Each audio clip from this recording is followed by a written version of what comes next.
সুপ্রিয় চাকরি প্রত্যাশিত ভাই বোনা আসসালামু আলাইকুম। খাদ্য অধিদপ্তরের আজকে পরীক্ষা অনুষ্ঠিত হলো উপখাদ্য পরিদর্শক এর প্রশ্নের সমাধান। প্রথম প্রশ্ন হলো পুরাতন ব্রহ্মপুত্র ও মেঘনার মিলনস্থল কোথায়? উত্তর ভৈরব বাজার।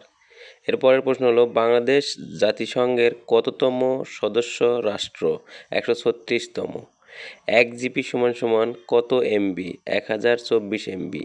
ডিবিএমএস এর পূর্ণরূপ কি? Database management system. চাঁদ দিগন্তের কাছে অনেক বড় দেখায় কেন? বায়ুমণ্ডলীয় প্রতিসরণ। এরপরের প্রশ্ন এসএএআরসি কবে গঠিত হয়? 8ই ডিসেম্বর 1985 সালে। এরপরের প্রশ্ন ফিফা বিশ্বকাপ 2026 কোথায় অনুষ্ঠিত হবে? যৌথভাবে যুক্তরাষ্ট্র, কানাডা ও মেক্সিকোতে। এরপরের প্রশ্ন ইরাটম কি? ইরাটম একটি উন্নত জাতের ধান। এরপরের প্রশ্ন কোন রং সবচেয়ে বেশি দূর থেকে দেখা যায়? লাল রং। এরপরের প্রশ্ন গ্লোবাল জিরো কি? পরমাণু নিরস্ত্রীকরণ কর্মসূচি। এরপরের প্রশ্ন চ্যাটজিপিটি এর নির্মাতা প্রতিষ্ঠানের নাম কি? Open AI. এরপরের প্রশ্ন ইতালির মিলান শহরে রক্ষিত দ্য লেটেস্ট সুপার কর্মচিত্রটি কে এঁকেছেন? Leonardo da Vinci. বাংলাদেশের কোন জেলা দুই দেশের সীমান্ত দ্বারা বেষ্টিত? রাঙ্গামাটি। এরপরের প্রশ্ন বাংলাদেশের মুক্তিযুদ্ধে অবদানের জন্য বীর প্রতীক উপাধি লাভ করছেন কতজন? 426 জন। এরপরের প্রশ্ন বাংলাদেশের প্রথম অর্গানিক চা বাগান কোন উপজেলায় অবস্থিত?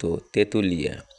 এরপর প্রশ্ন ফ্লোর ক্রসিং বাংলাদেশের সংবিধানে কততম অনুচ্ছেদে বলা আছে?